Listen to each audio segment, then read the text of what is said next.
feel like a little bit of a fish out of water. Usually talking to a bunch of scientists, so I've got lawyers, and, politicians, and ex-COs, and I'm going to blame everything that goes wrong in my life on Arnie here today. He's been trying to accuse me.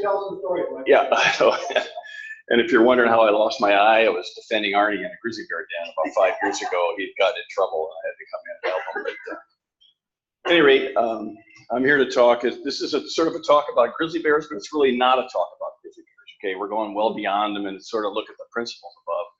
And also, in terms of Saanich and the capital region or the Okanagan, the stakes are much bigger and kind of a little more scarier, a little crazier here in the Kootenays, because we're going to talk about connectivity through the lens of a grizzly bear, which sort of, just in general, they use all the habitats out there. You might not be aware of that, but they're hanging around your valley bottoms, and they use the elevation, the mid-elevation forests and the high elevation. They just use everything. So they really taught me about what it means to consider really a whole landscape. And it's really cool to hear the Okanagan worrying about biodiversity.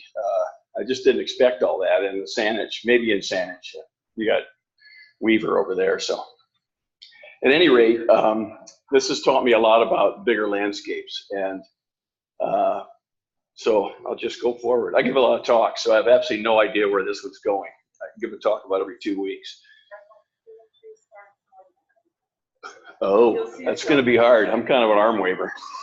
At any rate, let me get my good side out to the camera. There you go.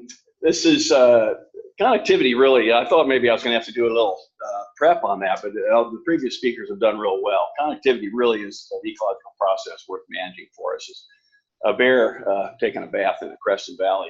There. But so when I made this slide 4 years ago, I'm part of the IUCN Connectivity Conservation Working Group, and we kind of coordinate and look at these large-scale connectivity projects around the world. And I just show this slide to tell people that this isn't a local issue. The whole world is doing this. You can see lions in Africa up there, and large carnivores in South America, and just all over Europe. And since I made this slide about 5 years ago, the large-scale connectivity projects around the world sort of doubled.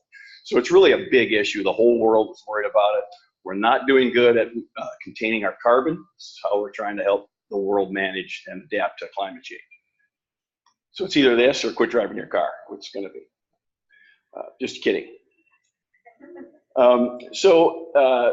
To get back to our grizzly bear lens, you're going to see a lot of non-science here. I'm a hardcore scientist, but I'm not going to go through any of the science.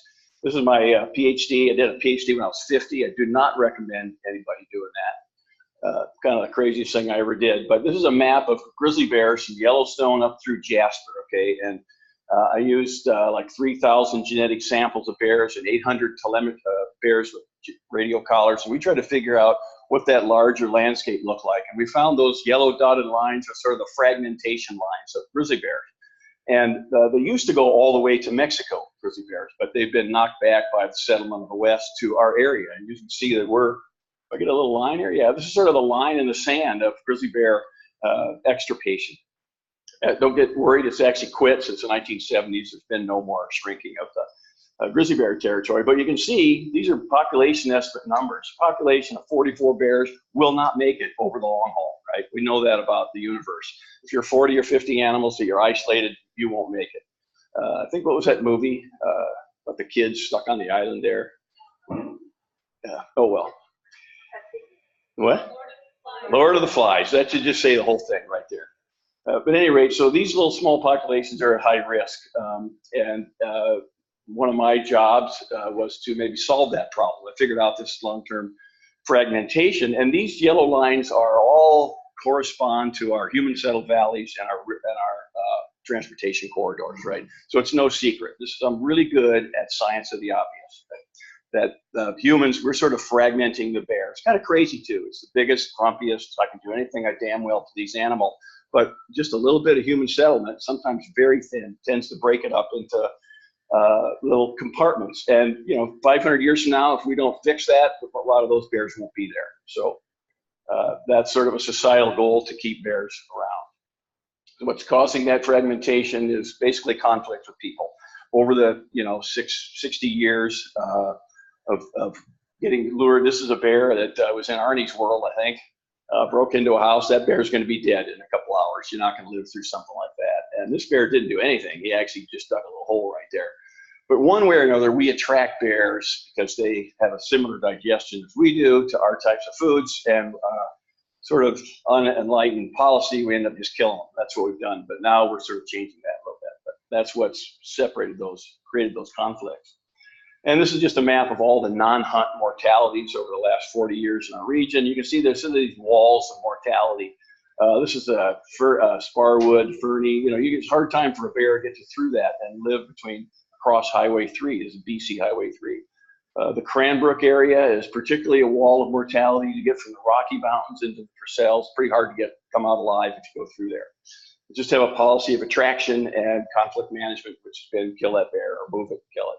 And around here, we also have some low walls of mortality. There's front country attractants, but also backcountry issues with our road densities and killing bears in the backcountry. They both contribute to that. This is what I decided to do for a job.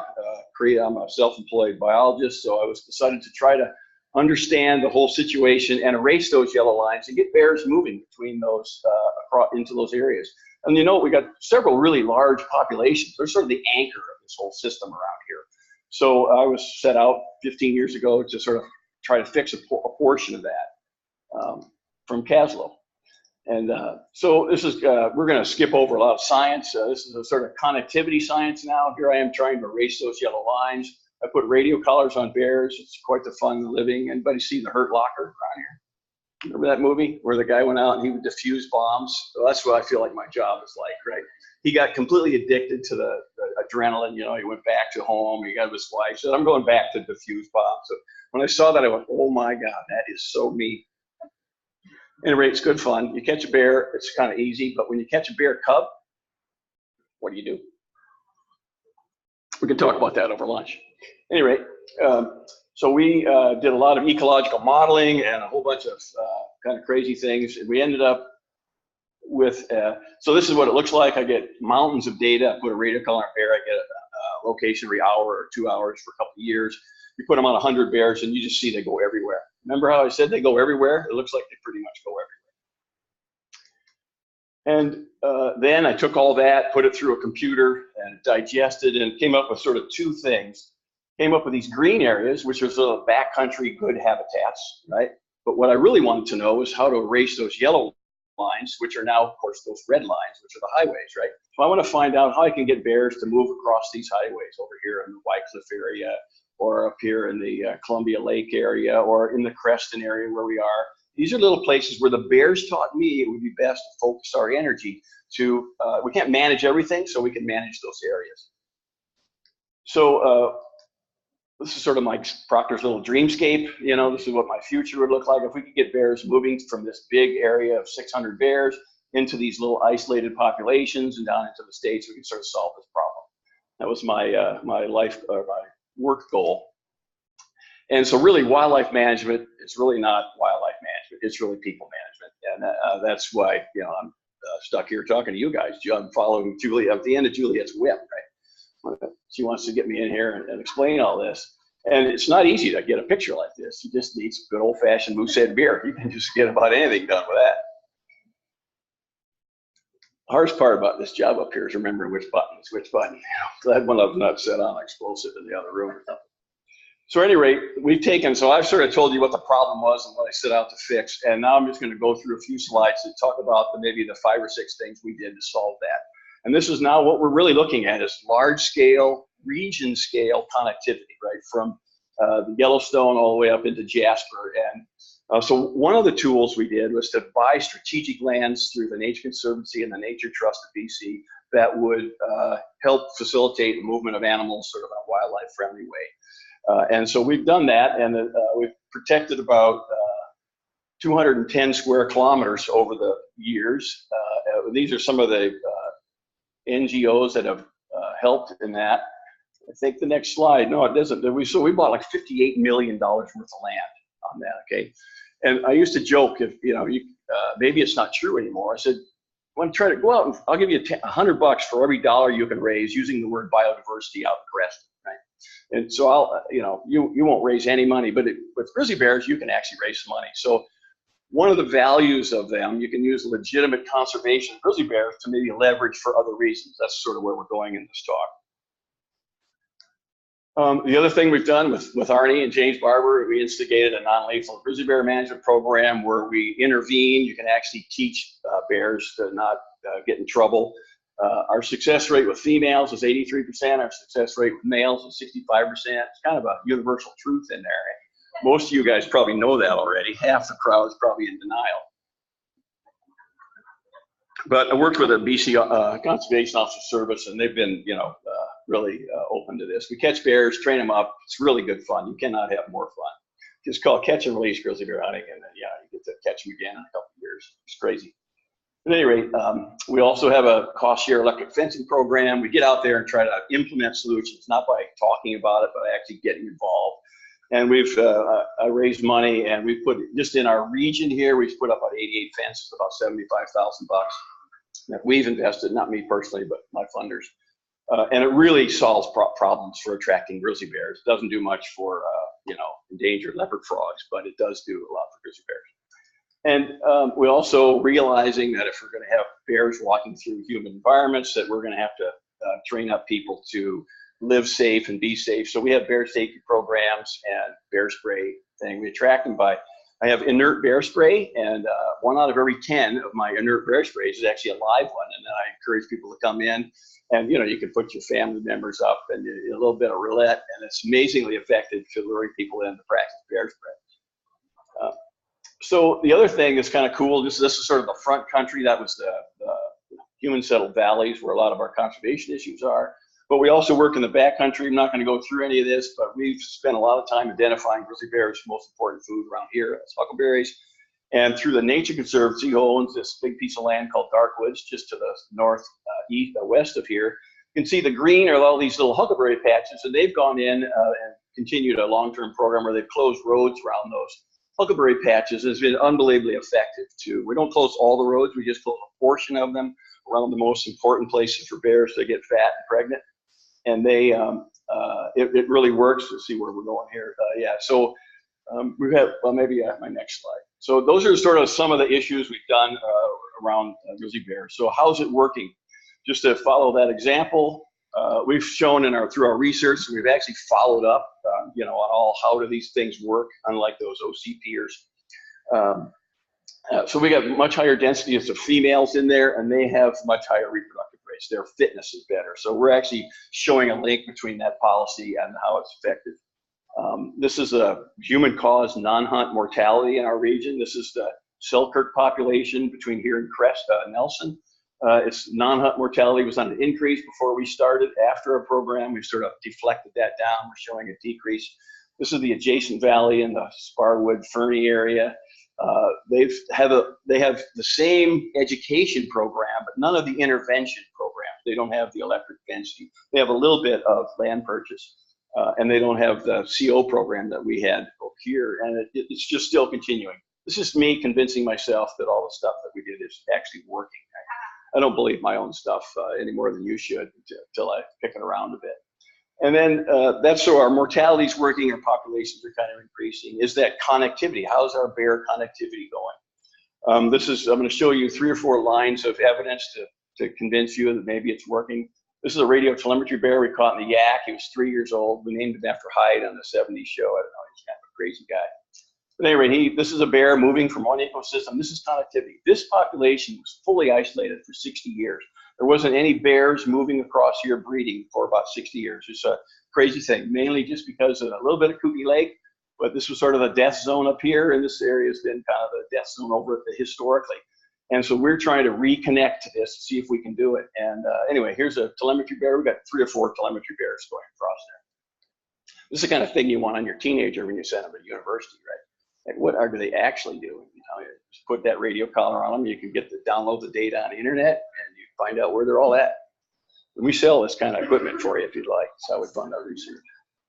This is a little crazy, a little bit of science here, but you can just see this. You walk around the streets of Vancouver and you can see the genetic history of anybody in a minute. There's somebody from Africa, there's somebody from Asia, there's somebody from China, there's somebody from Finland. We can do that with bears. So I can catch a bear around here, run some genetics, and tell you if it was, I don't have it behind here. These are Selkirk Bears, and they live in the Selkirks. This is just across the Creston Valley, and these are Purcell Bears. Pretty obvious. Not much mixing. This was in pre-2006. But since then, you can see these guys are migrants, right? These are bears that were caught in one area, but they actually look like they were born in another. Just like you see somebody from Asia and Vancouver, you say, listen, your ancestors came from Asia. We do the same thing just across the Creston Valley. It's a little bit amazing. But this shit suggests to me that, that this is really working. This is pre-2006, and this is since we implemented all those programs. So this is a really fun one. This is like the housewives of Kootenay or something. We're actually watching, we got pedigree, so we can watch what bears are doing. So this is, we use the same genetic stuff that they did for DNA fingerprints. They tried to convict, what's the football player's name? O.J. Simpson, yeah. We do the same kind of stuff, but we're just a little better at it. And so Bob met Maeve up in the mountains of the Selkirks, right? And they had a little consort, and they begat Captain Hook, who moved over into the Selkirks, right? So here we are in the Purcells. Just above Creston, we're right here. So Captain Hook, we caught him, put a radio collar on. And then he met 5 different females that lived in the Selkirks, and then he had a whack of kids, right? So this is connectivity, this is gene flow, this is rescuing the Selkirk population that hasn't had any bears moving into it in 60 years. So we've sort of convinced myself, and hopefully I've poured enough Kool-Aid into your coffee this morning that you might believe this. It took me a while to believe this. We have other family groups that show the same thing. This is sort of the joy of science. I can avoid all you people for the last 15 years, and you think I better get to it, and come and monitor the stuff we've done. Oops. So this is all the cumulative evidence. This is all the evidence we had of movements before we started working, and this is the evidence we've had since then. So we think it's working. We've actually fixed this connectivity problem over a 15-year span. So beyond Creston Valley, and I said this is not a talk about bears. We're going to go look beyond that. So this is the Creston Valley right here that we're, from your weather balloon. And there's also an endangered leopard frog that lives in the wetlands right there, and has a little corridor. He breeds on one side and overwinters on another side. He runs back and forth across there. And it's a pretty endangered species, serious species at risk in the Kootenays. And it turns out that that's right where our grizzly bear corridor was. So we ended up purchasing a bunch of land right in there. And we also, besides fixing up that grizzly bear problem, we sort of now secured a whole bunch of land for the leopard frog.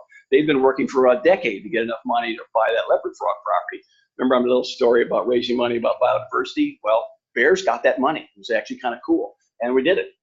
We spent about $4 million. Yeah, this is the Nature Conservancy of Canada.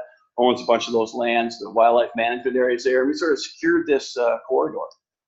And then we've turned this area into here. We call it the Frog Bear Natural Area. And it's kind of a wildlife corridor across the Creston Valley. On the north end of the valley. This is a poster that the Nature Conservancy put out there. And I put these up for some reason. Let's see what that is. We did, yeah, we put GPS colors on all them frogs that are walking around lugging.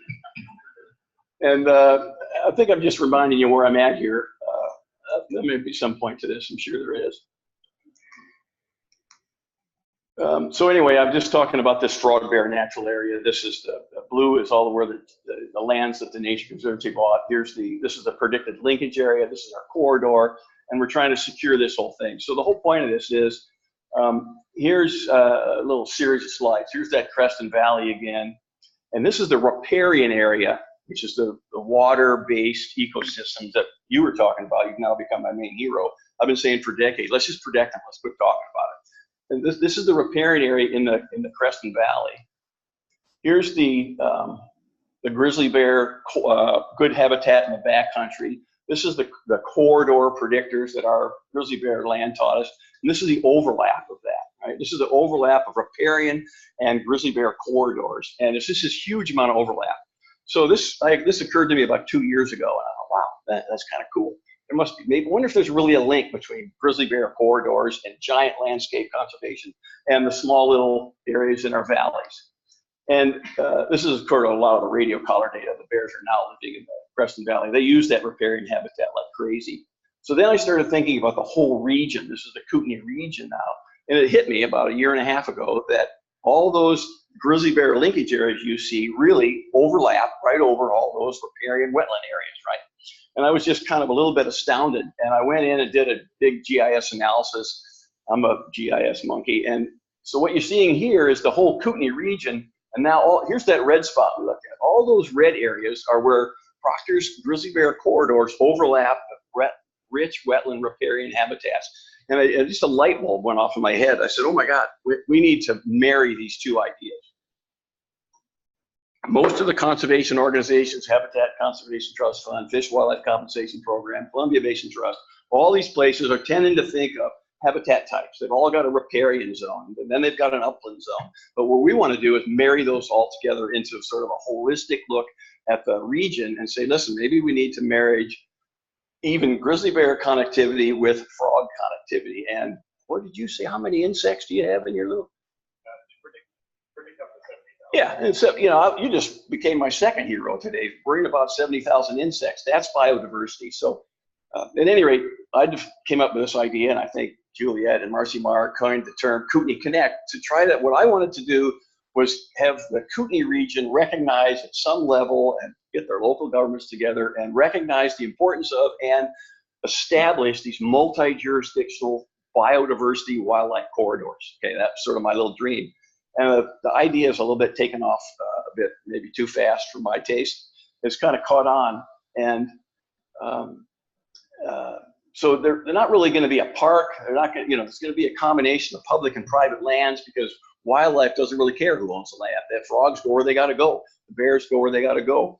And so it really is a mosaic of land ownership. This is that Creston. This is the Creston Wildlife Management Area. This is the Dark Woods properties and the Nature Conservancy. And this is all the private lands around there. So really to make a big wildlife corridor, you have to think outside your particular government agency's box. And we sort of have to work together as a group. Grizzly bears are like kindergarten, man. They teach you to work outside in a larger group.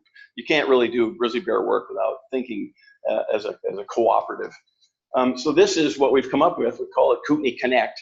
And it's this a bunch of just wetland corridors, and a lot of the people that work in this area, the Columbia Wetlands people, the Wycliffe people, the Columbia Lake, the Bonanza Corridor, and the Creston Valley, we've talked to all of them through KCP and Juliet, and they're all pretty enthused about coming together to somehow start this process where we work together as a community to secure in whatever ways we can these wildlife corridors.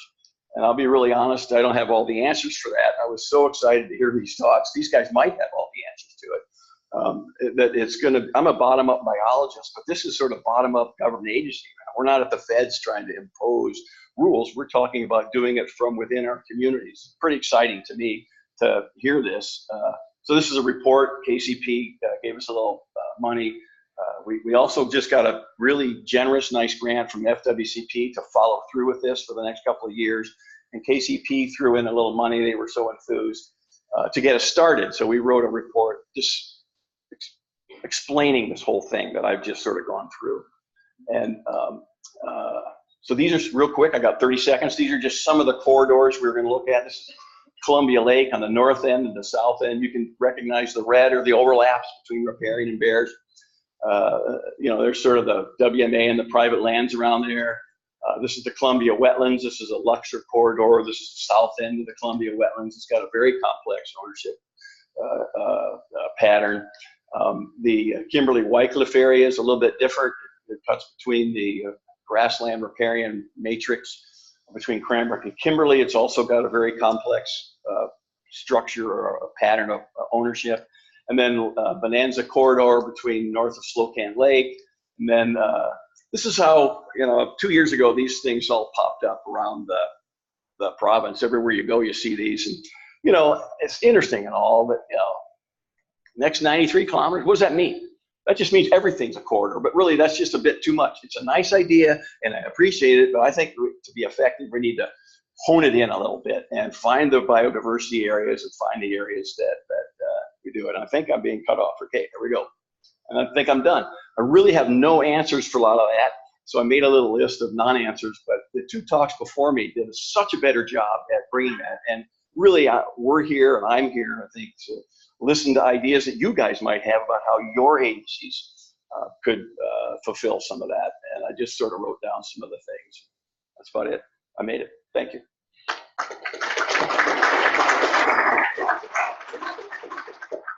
We do have about 10 minutes of questions. I don't know if you want to go back to those slides because you went fast about the local. Me went fast? My talks are like slow videos. They're really not. Yeah. Yes, sir. Arnie. Mike, I've heard you talk a lot of times, and every time it's different. Yeah, I got to keep myself awake. I know in some of your initial studies, you had mentioned that the male bears were crossing these corridors much more than the female bears. Yes, that's exactly right. And now you see a mixture of the Selkirk and the Purcell population. So that means either females are crossing a little more than they used to, probably is one reason, but the other reason I assume is because we've grown a bear population here. It's a larger population. Am I correct in that? You are. The females are not moving as much as I would like them to. I can be a microphone. It's my first name, Mike.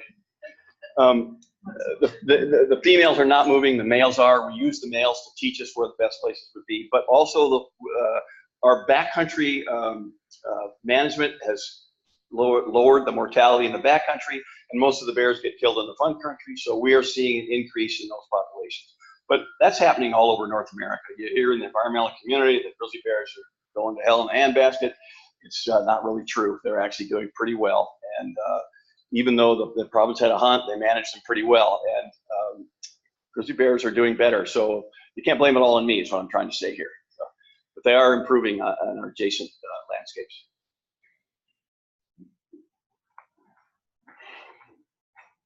Yeah, thanks very much for the presentation. I just wanted to ask you to break out your thesis on the Elk Valley compared to the Creston Valley. I'm the only one here from the Elk Valley, and you said it really quickly. You said we did one part of the process correctly, but we really didn't implement. Yeah, that was perfect question.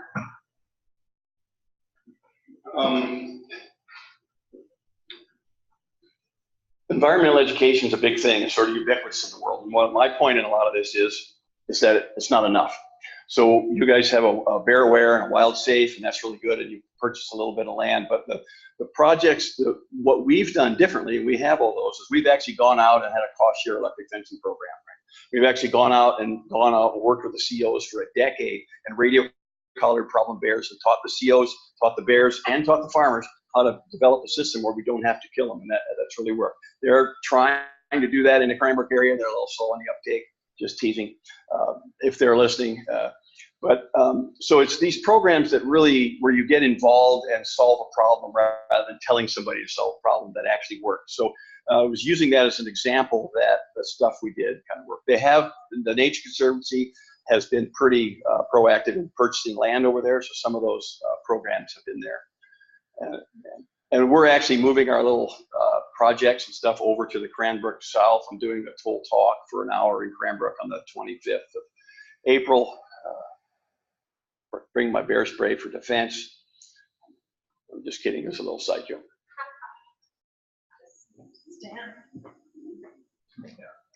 Thank you. I noticed on your map up there, the Flathead, have you done, what kind of work have you done in the Flathead Valley? And it's not identified as a major corridor, which I think it would be. These are corridors across human settled valleys. So, everybody's running around trying to identify backcountry corridors. The bears work that out themselves. They don't really need help getting across the Flathead Valley. They do need help getting across the Highway 3. So you're right.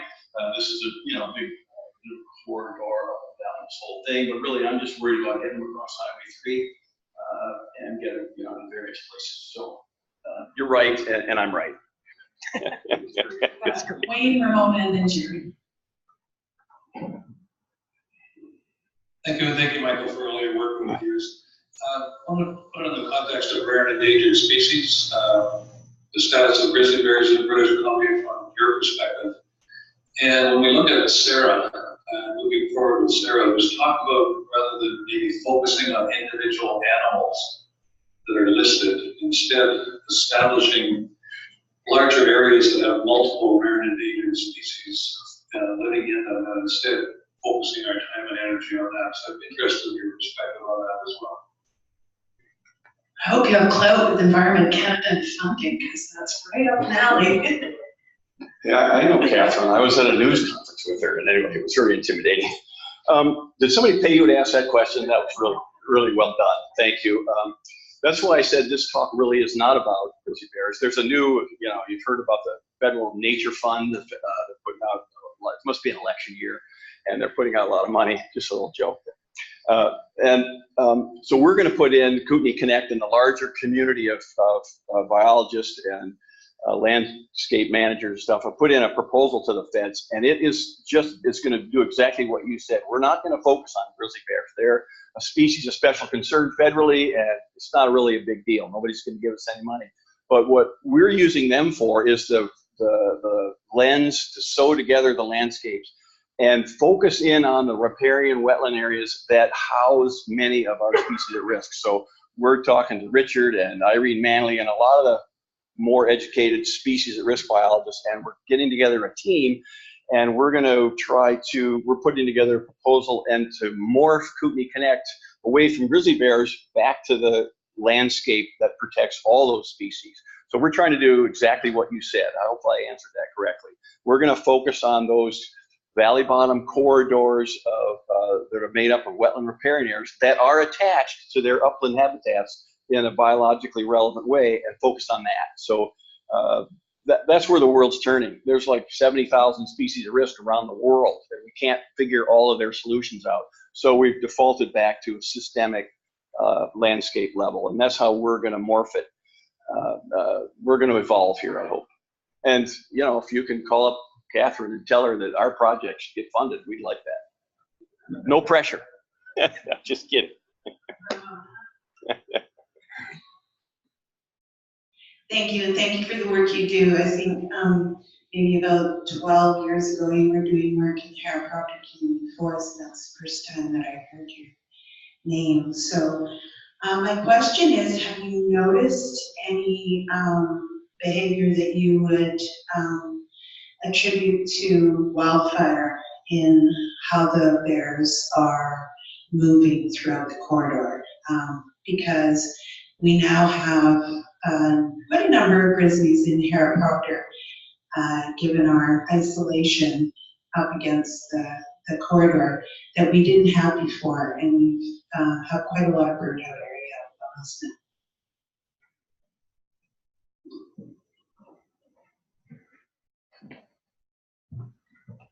now. You're the first bit of evidence I have. No, I have no direct evidence. My radio collars have come off those areas since all the, a lot of the fires. So fire is usually good for bears, right? Fires bring huckleberries. So I'm kind of a, guy who, all of the wildlife biologists love fire. It's really good for nature in a lot of ways. So I don't have anything specific to say. Long-term climate change and gigantic fires across British Columbia is certainly going to have a crazy impact on a lot of wildlife. Some's going to be good and some's going to be bad. So, you will have, I will say one thing that we do know, what really attracts bears to your community is the foods that they're getting from the people around there. They'll come around and hang out a little bit in the bottomlands to get food, but if the bear can't get enough calories in a day, it moves on. So they're getting calories there somehow. So it's the first thing is to look at a larger scale ecological thing, but where you really should do is look at where they're getting food. So it's somebody's backyard, somebody's chicken coop, somebody's apple orchard. We do know that, but that's not to say that those long-term fire patterns are not going to affect things. Take one last question from Chris. Michael, I wondered if you could go forward to that slide that you had that focused in on what local government could do. Attention, please. Would the owner of a Toyota Tacoma charcoal color, license plate CN1996, please come to the front desk. The owner of a charcoal Toyota Dakota, license plate CN1996, please come to the front desk. Thank you. And just as a caveat, this is a slide, an older slide based on grizzly bears. This will morph into riparian areas, and then the feedback from this community where we can integrate what we actually should be doing. But go ahead and ask your question. Well, this question was wanted to sort of frame it for local government and engagement.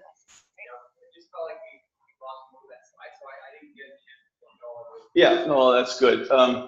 This is sort of the regional district level.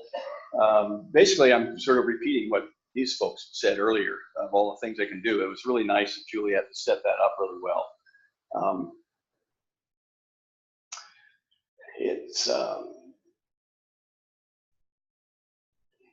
don't know if maybe anybody has any questions about a specific thing up there. There's not much point in me reading them, but We might hold it there just for time. yeah. Yeah. I think we'll hold it there for time, but after lunch, the whole point is to do breakout sessions around topics of interest. So one breakout session might be around ecological connectivity. So that the conversation can be continued then. Yeah, and these two guys probably have, I'm a grizzly bear biologist, not a politician or a planner. So I'm here to share the science vision with hope for feedback on the political movement of that. So. Thank you so much, Okay. Michael. Appreciate it.